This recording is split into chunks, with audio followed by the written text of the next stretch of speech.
Okay, today I probably have one of the most amazing videos that I got to be a part of. Today's video is going to come from a place of history of tequila, mezcal. I got a guy on here today that is one of the original families that started tequila in the 80s. And today he's a master distiller of several brands. Two of them are in front of me, Entremanos and Dos Angeles. I'm going to bring you Jimmy Salsa, and he's going to talk about the history of tequila, his family history, and how he became a master distiller. So stick around.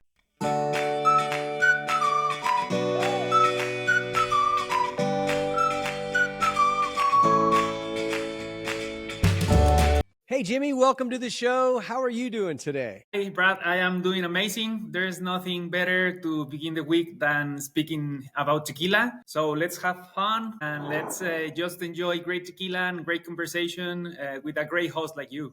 Well, thank you. I'm so happy that we got to do this. The day that we spent with you in tequila, and you told so much of your story and the history, and then the in-depth things of how tequila is made. I knew you'd be great for the show, and you'll share some fantastic information. So I'm really excited about having you on. Are you going to pour something to start drinking while we're doing it? Yeah, for sure. I have 2 glasses and I have 2 bottles of tequila, so that's just perfect.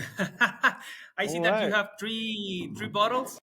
I have 3 because I have the lot 5 and the lot 4 of Entremanos, and I'm gonna pour the lot 4 because I haven't had it yet, so I just opened it up today. Excellent. I have lot number 1 for Entremanos. This lot was made and sold exclusively in Spain. So the full batch number 1 or lot number 1 was designed for Spain. And that's where you can find still a few of those bottles in Spain if you are lucky, because right now they are having the batch number 2 in the market. But the batch 1 for Entremanos was designed for Spain. And also I have batch number 1 from Dos Angeles Caídos. You should have batch number 2. It is in the front. You can see the batch number right in the right corner. Mine says 001 DAC. No, then you have the same than me. That's batch number 1. So yeah, we're tasting the same Dos Angeles Caídos batch. That's amazing. Oh, that's so good. These are so good.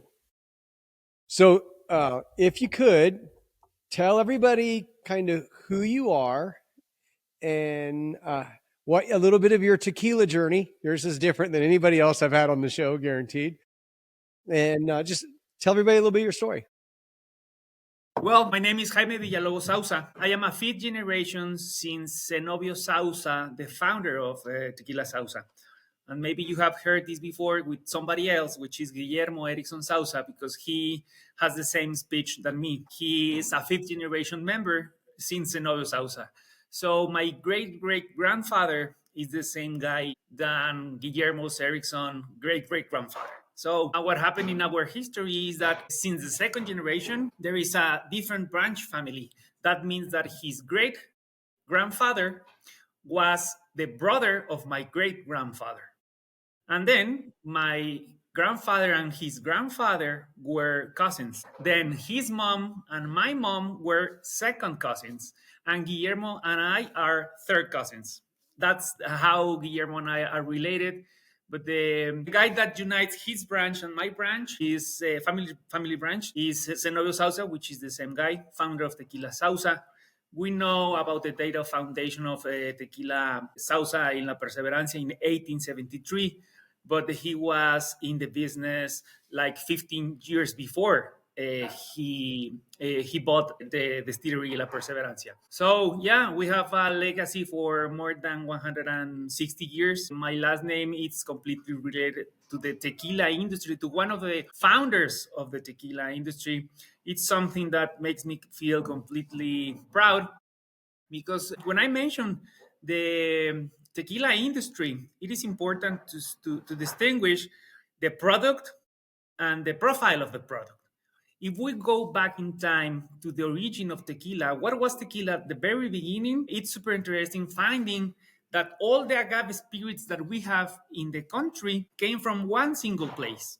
The knowledge of doing distillation in a Philippine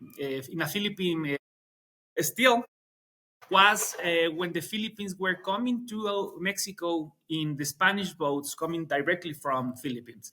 So they knew how to do distillations, and mainly they did it with palms. And what they were making, people in Mexico used to call it vino de cocos, which means coconut wine. They call it wine, even though it was not a wine. It was a spirit, but they call it vino de cocos. And then this knowledge about distillation, they found out that somebody was making a liquid, a beverage that was called mezcal, which means cook agave, methyl iscali, cook agave. And they were extracting the juice from the cook agaves and then fermenting this juice.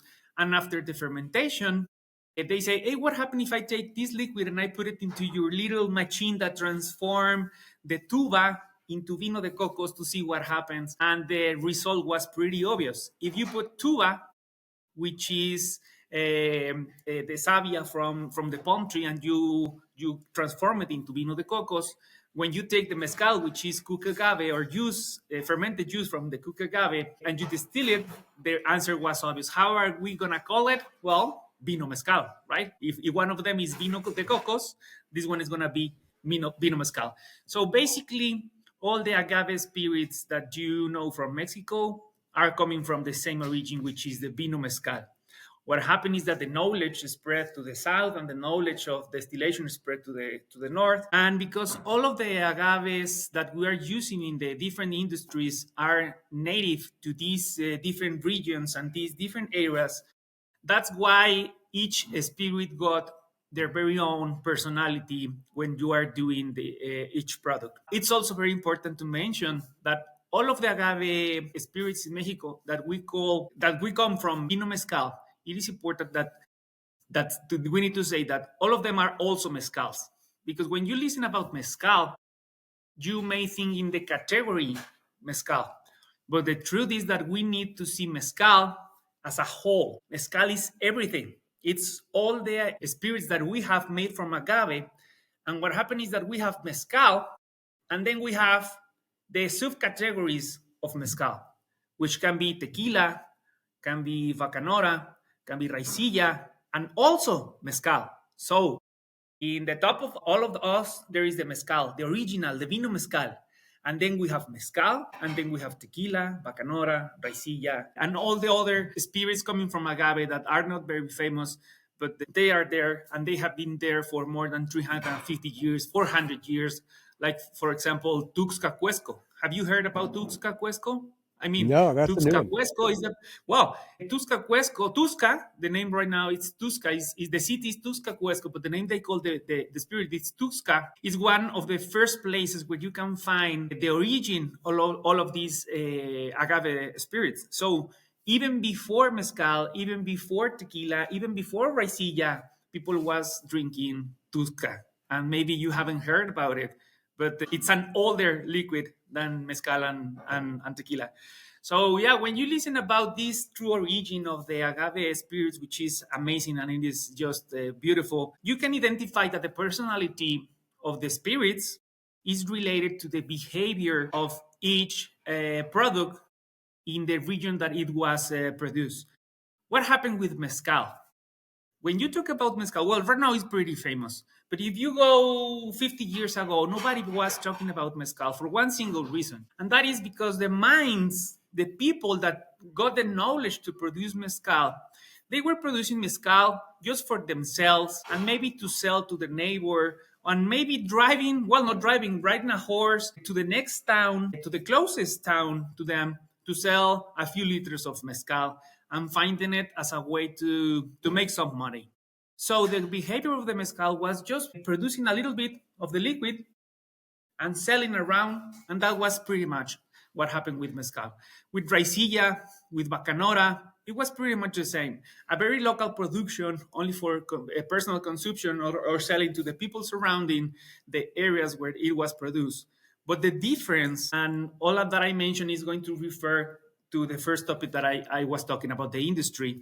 What happened is that the industry of tequila was born with somebody a group of people that I can mention my great-great-grandfather Zenobio, and also I can mention the Cuervo family, the Orentine family, Rosales family, all of these families that are the founders of the industry. They say, this is an amazing product. When I am making tequila or vino mezcal de tequila, the original place was vino mezcal de tequila, referring of the product and the place. Then they remove the vino and they call it mezcal de tequila, and they remove the word mezcal to just call it tequila. They say, this is an amazing product. This should be known by a lot of people, not only by the locals or the regionals. This should be known by many, many other people. And maybe one thing that was very important is that the Guadalajara city was really close to tequila, and maybe that made things easier for the tequila to become an industry. So they say, hey, let's produce a tequila and let's take it to Guadalajara. So they took the product to Guadalajara. Then they say, let's go to big leagues. They went to Mexico City. And in one moment, the same year that Zenobio Sauza, my great-great-grandfather, bought the distillery La Antigua Cruz and transformed it La Perseverancia in 1873, that's the first year that he also exported tequila to US for the very first time, and also was 1873. So what happened is that he said, okay, let's make this thing big. I think it's a great product. It's super enjoyable, and it will be a success in the market because the quality speaks by itself. So these mines, these industrial mines, transform the product to be a very small production, very artisanal production, ancestral production. They transform it into an artisanal production. And when they did this, they also create a new profile of the tequila, which is pretty similar to the one that we are tasting right now. When you taste mezcal, when you taste raicillas, you can taste and smell this roughness. Now let's call it roughness of the places where they are making it, the way they are making those. I was in a raicilla distillery 5 days ago. Let me show you this picture, which is just beautiful. Look at this. Look at this. Wow. Yes. Imagine doing a distillation there where you can see this is wood. This is wood, and this is the leaves from the agave make the which make the condensation of the steam producing inside. You have fire, a direct fire under here, and you're receiving it here in a jicara. So this is Wow. what you are expecting from a raicilla. That's a raicilla. It's something that you can also expect from a mezcal or from a bacanora, but it's something that you don't expect in a tequila. Why? Because we became an industrial product. And what is the main difference that I can mention about industrial and artisanal products like this one is that for me, raicillas, mezcales, sotoles, bacanoras, those kind of spirits are spiritual spirits, meditation spirits. It's something that you need to sip, you need to enjoy, you need to analyze, you need to breathe inside of the glass 5, 6 times before drinking it. And I really enjoy it because it's a supreme experience. And then you can have one glass, or maybe you can have 2 glasses. But that's pretty much it, because it is like, let's say, like bacon. No? When you're having a breakfast and you have a scrambled eggs with the orange juice, and you have some beans on the side, and you have the bacon. Maybe the best part of all of the breakfast is the bacon, right? It's like, oh my God, it was just amazing. So good. But imagine when you have the full breakfast is the bacon. Wow, if you only have bacon, it's not that great. So for me, that's how I treat these spirits, where maybe it can be the most expressive, the most deep drink that you can have in the night, but it's not the one that is going to be with you the full night. For that, you need the tequila. No, because when you are drinking tequila, you can be with a bunch of friends and you are drinking and drinking and drinking, and when you realize you already finished the bottle, and it's not something that creates saturation, because that is part of the personality of the tequila. That it's as a consequence of what happened when we became an industry. We sacrifice some of the most dense or some of the most complex aromas and flavors to get a super, let's define it like that, a super easy to enjoy spirit. That's why you can give tequila to 10 people and maybe 9 will say this is amazing. and you give mezcal to 10 people, and maybe 3 or 4 is going to say that it is amazing, because it requires more experience to understand the complexity of those spirits. But tequila, no. Tequila, it's easy to drink, easy to enjoy, easy to sip. It's a super versatile product. You can prepare absolutely anything. If you make a margarita with a tequila, nobody's going to say anything. If you make a margarita, imagine using this raicilla made in this Filipino steel and making a margarita with that is gonna be like a crime, right? Yes. Yeah. So yeah, basically tequila is this versatility. That's when I say that Zenobio Sauza was one of the pillars or the founders of the industry of tequila. That's what I mean, and I feel completely proud to be part of this family and this legacy.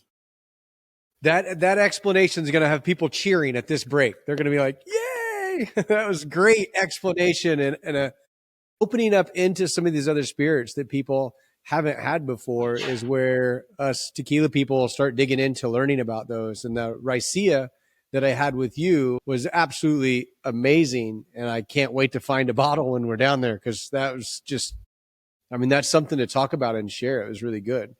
So, question for you. How did you get started actually distilling, and how long have you been a distiller? Well, I am a Sauza. What we got in my family as a legacy, my mother, what she got was land. She got 13 hectares. 13 hectares of land. That was at the beginning. That was pretty much like, have you ever heard that? Oh, I won a tiger. No, it's like when you say, "Oh, I won a tiger." It's like, what should I congratulate you? Should I say sorry to you? What do you want to do with a tiger? No, it's like, I want a tiger. Sorry, congratulations. You never know what to say. It was pretty much for my family the same, because my mother got this land, and if you don't work the land, it means nothing. So one day my father went to his father-in-law, which is my mom's father, because many people, when they listen that I am speaking about my dad and the tequila and my grandfather, they think that is my dad and my grandfather. But no, you need to realize that it is my father, and my grandfather is the father of my mother, the one that I am talking when I am speaking about tequila. So yeah, my father went to his father-in-law, my grandfather, and he said, "Hey, Don Alfonso Sauza. And my name, by the way, I am Jaime for my father and Alfonso for my grandfather. So that's my name, Jaime Alfonso." So he went with Alfonso Sauza. And I say, "Hey, teach me how to grow harvest in Carmen's, my mom, in Carmen's land." So my grandfather taught my father how to grow agaves in these 13 hectares. And the first batch of agave that my dad produced, it was in the year 1998, 1999. And back then, the situation of the agave industry was pretty much like right now, with a lot of agaves in the fields. So the price was pretty much nothing. And what my dad decided to do 25 years ago, it's pretty much what the most of the people is doing right now. Hey, I have agaves, nobody's going to buy it. Let's make it a tequila brand. A bad idea transforming into a second bad idea. But 25 years ago, the difference was huge, because there were not so many brands in the market. So my dad said, okay, let's get into the tequila business, not in the agave, but in the tequila business. That was year 2000. And what my father decided to do was invite me to begin to work in the full process of harvesting the agaves and producing a tequila for our family, which is Realeza Mexicana. It is a brand that is still existing. It's a super small brand, but that's how I got involved into the knowledge of tequila. I helped my dad to produce Realeza Mexicana. I learned with him many things on everything related to tequila. And let's say like 10 years later, I was doing a tasting. And in that tasting, there was a guy that really enjoyed the tasting that I gave. And he told me, "Hey, Jimmy, do you only make tastings, or do you also know how to make tequila?" And I said, no, I also can make tequila. And he told me, "I want to develop a new brand of tequila, and I want you to be my master distiller. Would you?" And I said, "Yeah, of course. I mean, it's going to be the first time, but I feel pretty confident on the knowledge that I have gained in these last 10 or 12 years working as spreading the knowledge on tequila and working with the family brand, even though it was a really small one." And that brand was Suave.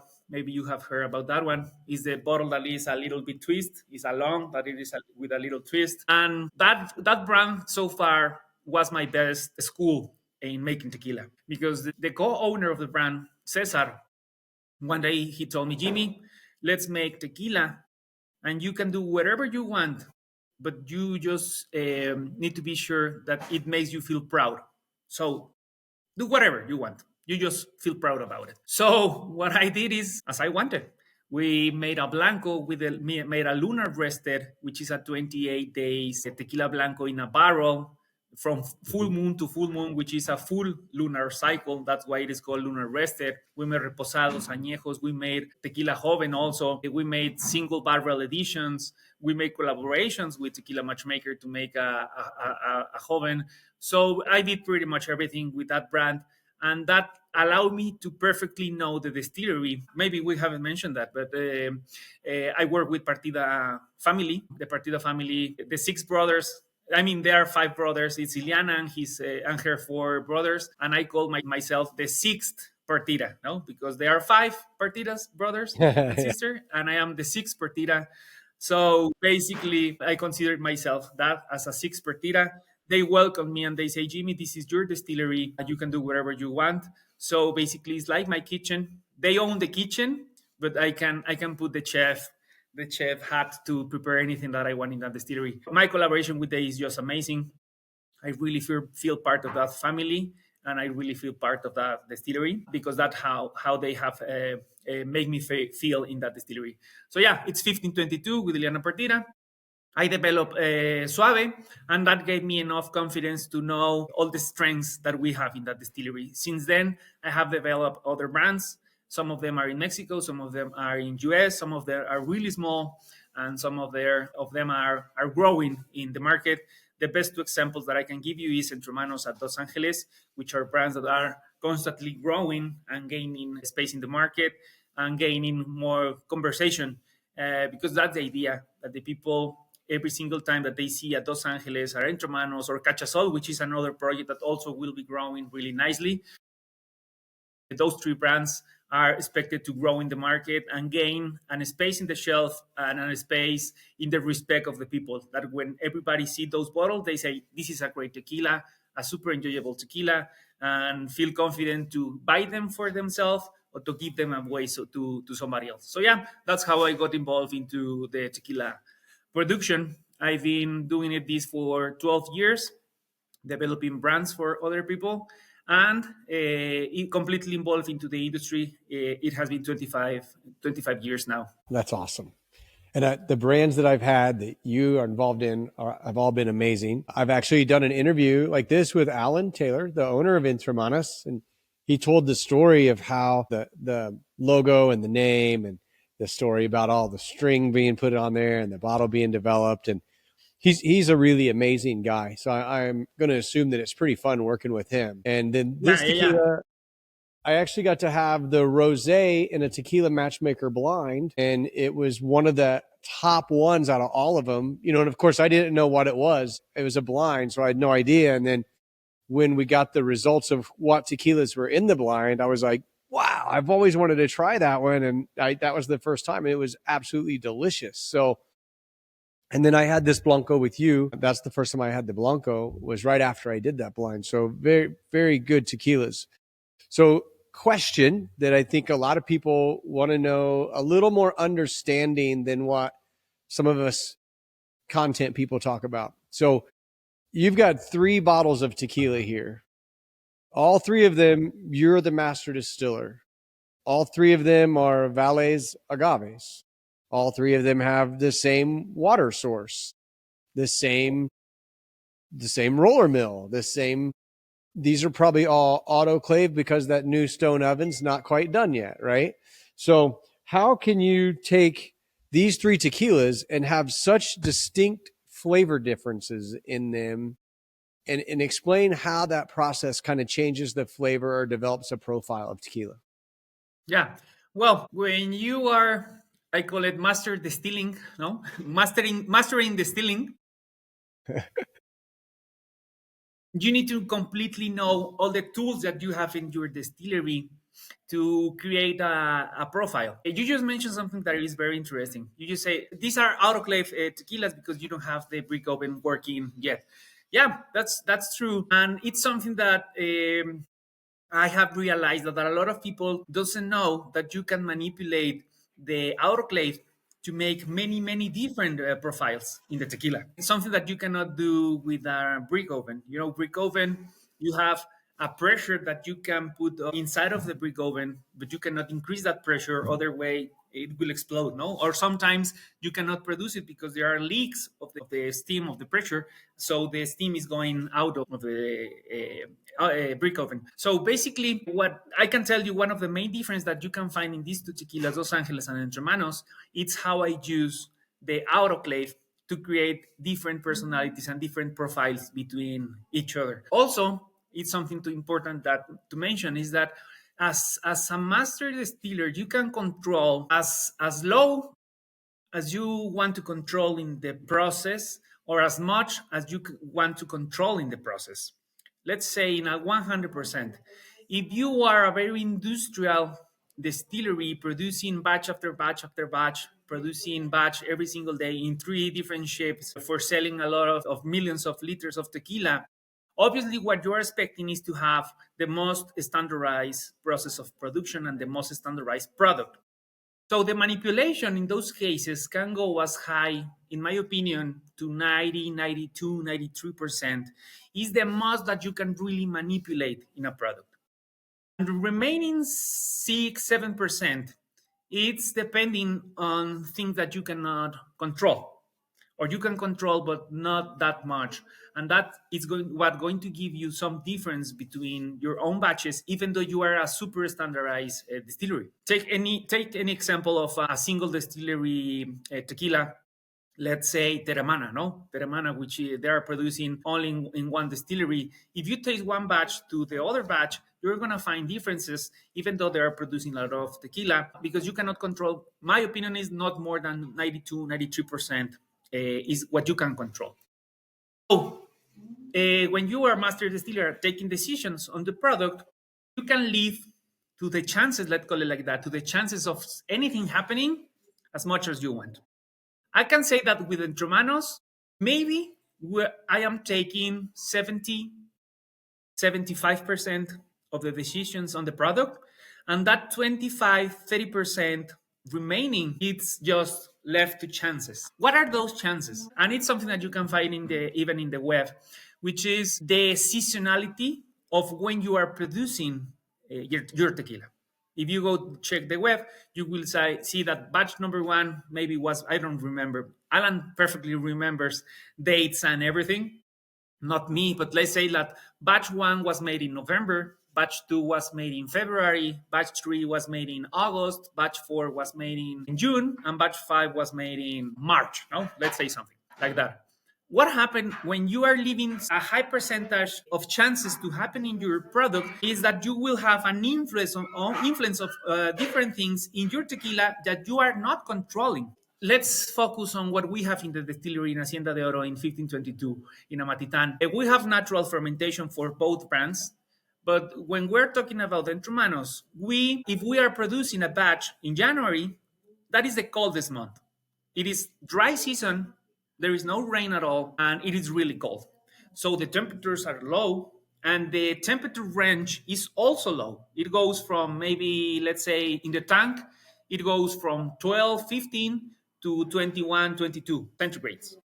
If you go and do this in May, is the hottest season of the year, and the range temperature can go from 18 to 40. So the range is going to be way more when you are doing the fermentation. And if you do this in, let's say, August, September, which is rainy season and the temperature is not that hot or not that cold, also the range of temperature will be different, and you will have a lot of things happening around the distillery that will influence the product that we have inside of the tanks. So basically, what we're doing with Entremanos is giving a high percentage of chances to set the profile in our tequila, and that is amazing because even me, get surprised every time that I taste the liquid, and I say, well, this is a very interesting batch. I have these families of aromas, and it's different from the last one, and maybe different from the last one, and maybe different from the last one.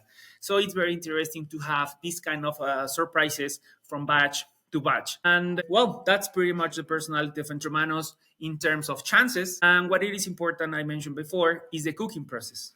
What we do with Entremanos is that one of the main aromas, and especially that you can find in the aftertaste of Entremanos, is that you will have a little bit of smoke. A little bit. It's not like mezcals, no? Let's not think in mezcals, but you will find a little bit of smoke. And that is because we are doing a cooking process in the autoclave where we do the full process of cooking, and instead of opening the autoclave to cool down the agaves really fast, we keep it closed. And when you're keeping it closed, you have residual heat. And that residual heat will keep affecting the agaves, and you will keep creating some other components, aromatic components, that will be inside of your glass. That's pretty much what happened in Entremanos. And I am talking about mequinoles, about guayacoles, and of course, about furfurales.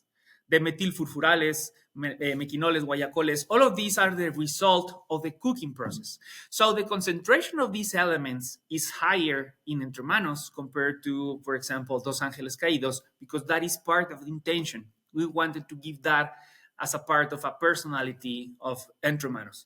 So I can mention that the main difference in Entremanos is that one, the cooking process, and the 30% of chances to anything happening to enrich our fermentation process. That's Entremanos. And with Dos Angeles Caídos, the intention is to have a very regular process of cooking to extract more of the natural aromas and the natural flavors produced in a very standardized process of production. The intention of Dos Angeles Caídos is having, let's call it, a cleaner profile. No, it is not that the other one is dirty profile and this one is clean. No, it is not the definition, but it is a cleaner profile. And what we're expecting is less differences between one batch and another, because we don't have yeast added to this tequila either. It's also an open natural fermentation happening, but we manipulate the process a little bit more to give maybe 15-20% of chances to something happen to the tequila. So we try to manipulate more the process to have a product a little bit more standardized and representing more the natural aromas of the traditional process of this industrial process. Again, I use the word industrial because tequilas are industrials. So that's what I wanted with Dos Angeles Caídos, a very enjoyable, easy to sip tequila, where you can find a little bit more agave, more citrus, more herbal, a little bit of flower, which is a very nice profile to find in a tequila. In Entremanos, we're looking for more depth, a little bit more aftertaste, a little bit more complexity. In this case, no, we want a cleaner profile of tequila. So yeah, that's how we make these both tequilas, and that's why you can find many differences in Entremanos batch. Batch number 1 is different from 2, from 3, from 4, because we're leaving high chances. And Dos Angeles, you can also find some differences, but the difference will be narrower than the ones that you find in Entremanos, because that was the intention that we have in Dos Angeles Caídos. Also, it is important to mention that Entremanos is only Blanco. So basically, we want to give a full experience on only a Blanco. So that's why we are doing this. And with Dos Angeles Caídos, I have so much fun working with this brand because I am producing everything. We already have the Rosa in the market. We have the Reposado. We just finished the Añejo very recently. I think it's just crossing the border, or it just crossed the border 2 days ago. So the Añejo is going to be found out in the US in the next couple of weeks. So we have the chance to express many more things about the brand Dos Angeles Caídos with all the expressions, which is age expressions, something that we don't have in Entremanos. So that's why we need to have so much fun with our own expression, which is the Blanco. The difference between 4 and 5, on my side, 5 is a little more malolactic than what 4 is. And I pick up a dark chocolate note in the nose in number 5 that is not there in number 4. You can't find that dark chocolate bit. Here, every time it's like malolactic right into dark chocolate, and it gives me goosebumps. It's so good. But and this one it's very easy to drink. It has a lot of great agave flavor, and I get a nice like minty spearmint in the finish that it's very good. I really like it. So that's really cool. Now you talked about the different temperatures and time frames of fermentation, and I didn't know that about changing the temperatures and the pressure of the autoclave. That was a great explanation. Is there anything that you do with changing the temperatures in distillation to make changes within that profile as well? Well, there are so many things that you can do in the distillery that I can go crazy. I can go crazy on. Yeah, yeah, yeah. Alan called me like 3 months ago. Jimmy, we need to do this. We need to make a. I don't know if I am doing something that I should not do right now, but we're doing something that will be called a spring release. Okay. Okay. We'll just call it that. Maybe if you know that I wasn't allowed to say it, you just remember that this was the first place that listened to the spring release term, and it was with you, Brad. Love it. I love it. Yeah, and Alan told me, "Hey, Jimmy, we need to do something super special. Let's do a spring release. What do you have in mind?" And I was driving from the distillery to here, and just driving. It was like an hour driving, and in an hour in the road, I was, let's do this one, let's do this one. Okay, when I got here, I called Jan and Alan, and I said, I have what we are going to do. And I explained to them what we were going to do with the spring release. They absolutely love the idea, and that's how we came out with this product that is going to be in the market pretty soon. And we will have the chance to talk about this one later.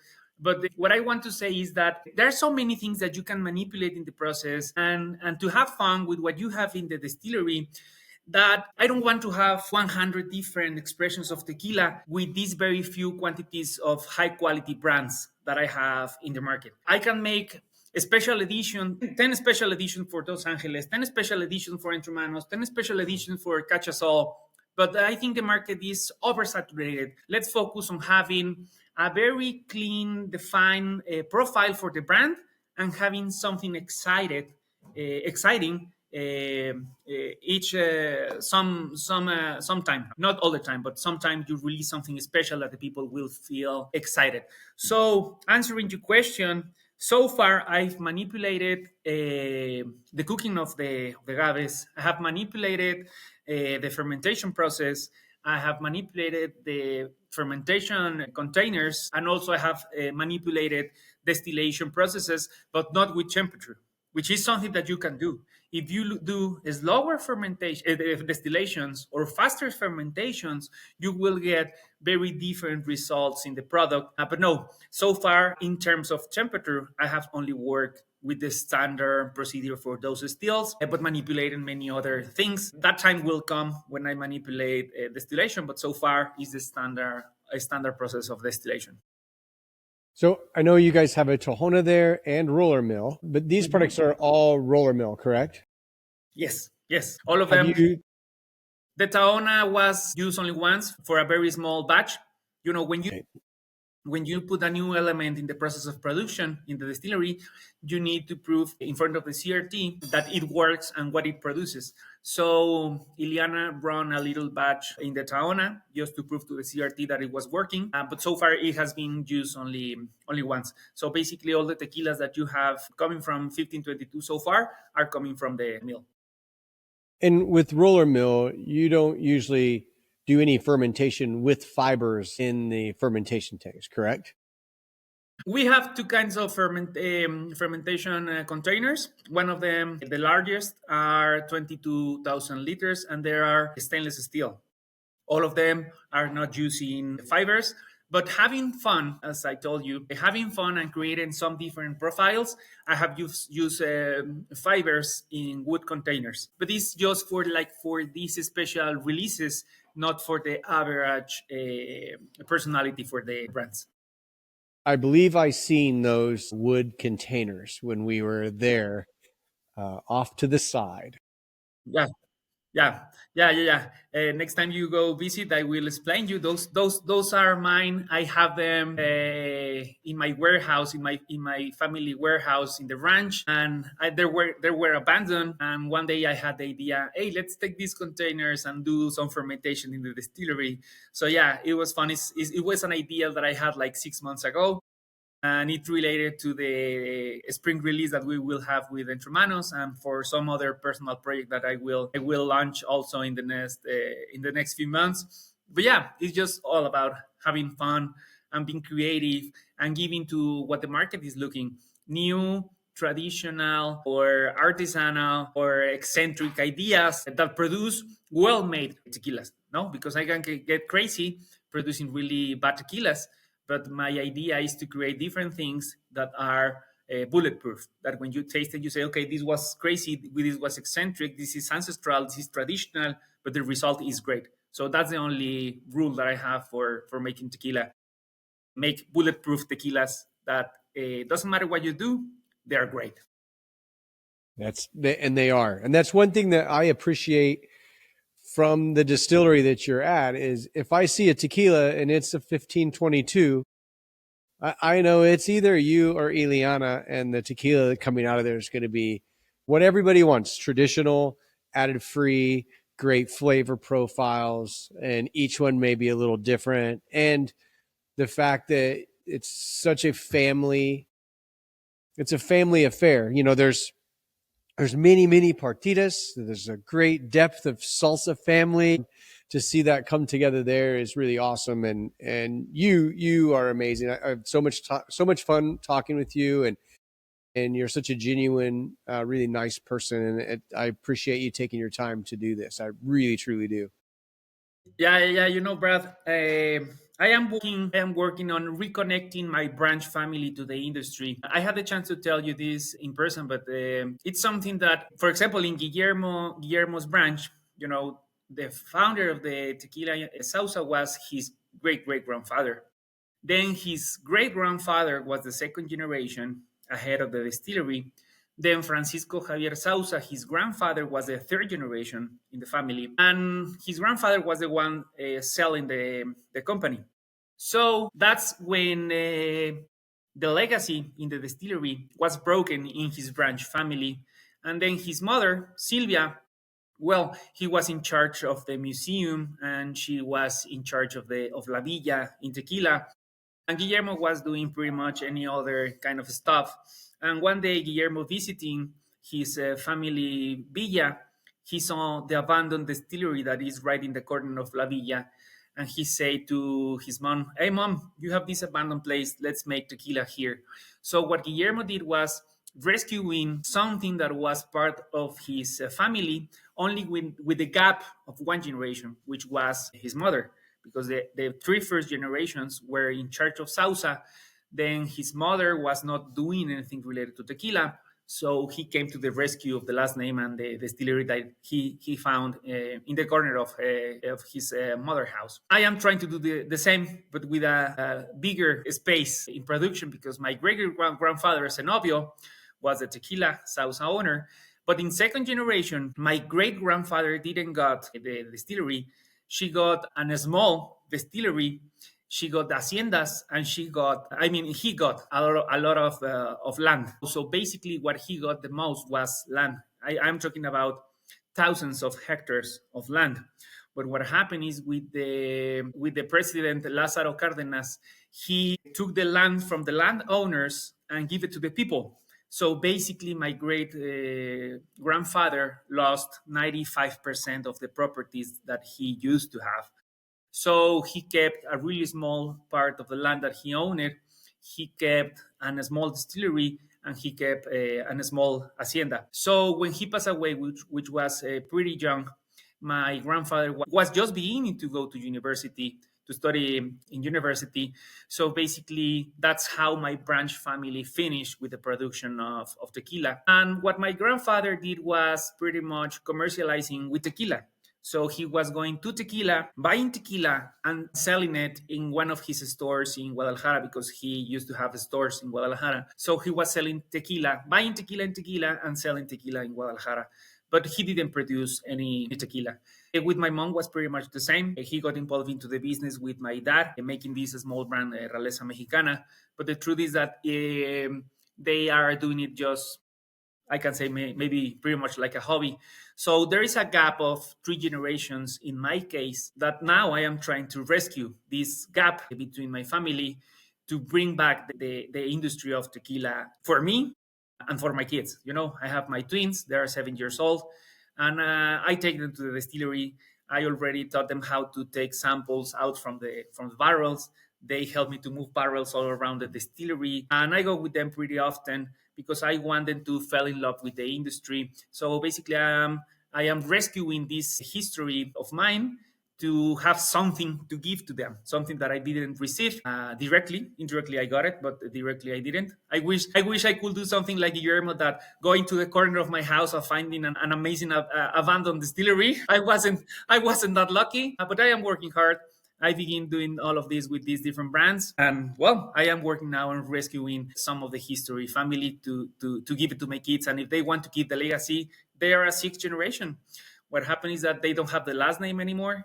In Mexico, we have the father and the mother last name. That's why I am Villalobos Sauza. Villalobos from my father, Sauza from my mother. But my kids are not Sauza anymore. They are Villalobos Luenaf, the Luenaf coming from my wife. So they don't have the last name, but they have the blood inside of the veins running as a 6th generation members from a tequila. So yeah, let's see what the time is preparing to us. So far, I am just working really hard to bring back to what our last name deserves, which is tradition, respect, hard work, and everything that was taught by my grandfather, my mother, and what they learned from their grandfather and father also. You're definitely keeping the tradition, that's for sure. So I have a question I like to ask everybody when we're wrapping these up. And I have a feeling I might know the answer to this, even though I haven't asked you before.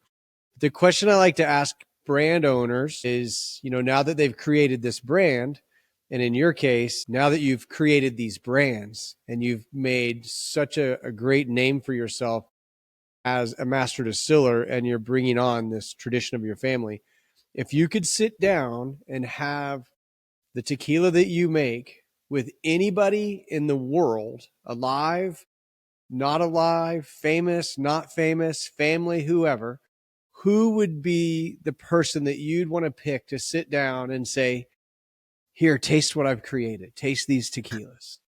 Who would that person be? Well, this is a nice story. Well, first of all, I need to tell you that I am super lucky that I gather with my family, which is my parents, my mom, my dad, my sisters. We gather once per week, every single Sunday. We eat together. So it is amazing to have my dad, my mom, my sisters, my wife, my kids, everything together. And every time that I do something new, it's amazing to take it with my mom and with my dad. So they will be my first option, but it is so common to do that that I will skip this pretty obvious answer. And I will say that that person will be Don Alfonso Sauza, my grandfather. I remember so many great stories about him that I would love to sit with him and pour some of the tequilas that I have made, because he gave me one advice once, and I will never forget that advice. And that advice was never get. He told me, Jimmy, never get into the business industry. It is real. It is a real story. He told me that because what I think is that he was kind of jealous to the family legacy, because something really bad happened in his branch family where he received not the same thing that his brothers and sisters received. I don't know why. I never asked him. But he was pretty jealous of the what he received, because he was pretty much the most passionate about the land and growing agaves and having ciruelas and mangoes and going to his ranch and spending maybe half of his life in the ranch and buying and selling tequila. So he was a super enthusiastic ranch guy, pretty fanatic and passionate about the industry, but he never got anything that maybe he deserved it, and he didn't got any of what other people in the family really got, because what other members of the family received, they didn't appreciate it. and they just let it disappear when he was working really hard. So basically, I think that my grandfather was, let's say, I don't know the word in English, but well, he was like keeping things inside of him, like, oh, this is not fair to me, watching somebody else dropping opportunities and him asking for opportunities like the ones that they had. So maybe, yeah, he had Resentment, hard and bad. like resentment, like he. Yeah. That should be the word. Yes, I knew it, but I didn't remember the word. Yeah, resentment. Yes, and yeah, I think that that resentment at the end of his life was like, this industry is not worth it. So that's why his advice to me was, don't do anything related to tequila, because he had bad experience dedicating his entire life to something that didn't pay back to him all his effort. So that was his advice. And the first time that I begin to got involved into the tequila industry, I say, oh my God, I am doing the opposite of what my grandfather, a guy that I really respect so much, I am doing the opposite. Let's see what happens. So after 25 years involved in the industry, after 12 years of developing tequilas with amazing brands, what I have to say is that I would love to have the chance of having in front of me and saying, hey, try this one. The bottle has my name, but it's your last name. Pretty much everything that it is surrounding my present and my reality is because of the last name that you gave to my mother and the last name that you have. So yeah, it would be amazing to have Don Alfonso. If you go to my Instagram, there's a picture of him, which is an amazing picture of him sitting on a horse, looking like a real ranchero. And I put, this is the patron of patrones, no? This is the chief of chiefs. Yeah. That's how I consider Don Alfonso Sauza. Well, I think he would be incredibly proud of you, and he would taste this juice and go, well, you didn't do what I told you, but you've done a great job. Actually, I He have. would say it very eloquently in Spanish, which I did not. Yeah. I have a funny story about him that I already. Oh, I think I told this story to CJ, and you remember because you, CJ, and I were seated, and CJ, hey Jimmy, I have something to tell you. Somebody told me this. Let me know if you think it is true or it is false. And when CJ told the story, and I say, hey CJ, I am the one that told you that story. I remember that. You are asking me if I think that it is real or not. I am the one that told you the story. Why are you questioning it? In CJ's defense, we had a lot of tequila that day. Yeah. But that time was like 10 tequilas and 2 or 3 raisillas, right? Yes, yeah, and we had a lot before we got there. Yeah. Yeah, sure. So yeah, but this amazing story about my granddad was that we call it cremeria, no? Cremeria was like a food store downtown Guadalajara, and that's where he used to sell his tequila in these 20-liter containers. So somebody was going to La Cremeria and say, hey, Alfonso, I want 5 liters of tequila. He was taking tequila from this 20-liter container and putting some 2, 3, 5 liters of tequila to sell to his customers. But one day somebody got there and I say, hey, Alfonso, I need 20 liters of tequila blanco and 20 liters of tequila reposado. So my granddad went to the back of the store and he found out that he only had 20 liters of blanco and 20 liters of blanco. And he said, oh my God, he's asking for reposado. What should I do? It's more expensive than a blanco, no? So what should I do? And he knew a trick. That is, he went to the front of the store, he took a Coca-Cola, and then he went back to the back of the store. He opened the Coca-Cola and put it inside of the 20 liters of tequila blanco. And when you do that, one Coca-Cola in 120 liters of tequila blanco, it looks like a reposado. So he just put the top on it, and I say, okay, you have blanco and you have reposado. It's 1,000 pesos for the blanco and 1,500 for the reposado.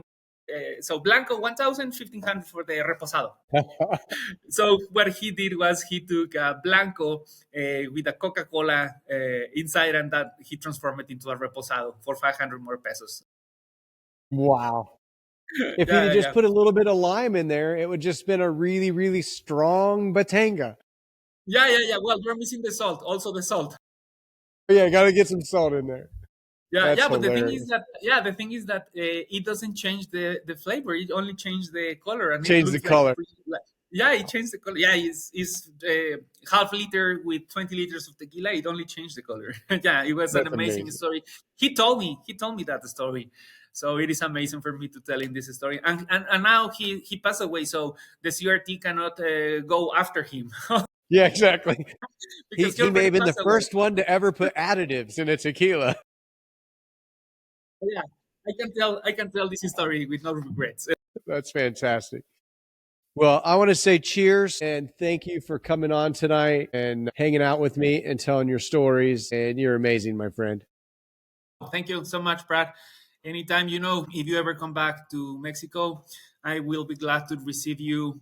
I didn't mention maybe, but some people doesn't know that the lands that we receive from the family, it is still the lands that we have, and we have some of the most amazing views in the region. So I am inviting you anytime you want to come back to the ranch, and anyone that is watching this video, feel free to contact me, and I will invite you to have a tequila in my ranch, having this amazing view of the Sauza land. All of that was Sauza land, and it's just watching the mountains and the river going really deep in the mountains. So yeah, feel free to come. And anyone watching this video, remember me this video, and you can get a tequila in the ranch with me. That's the offer for the today's offer. And I'm going to tell you, it's one of the most beautiful places I've ever been. The beauty of outside of tequila in the mountains when the sun sets with all the blue agave plants everywhere is one of the most beautiful things I've ever seen. I thank you so much for taking us there. It was really awesome. Well, I hope to see you soon there, and drink another 11 tequilas or 12 tequilas there, like last time. Well, cheers, my friend. Thanks for doing this and coming on with me. Appreciate you very much. Salute.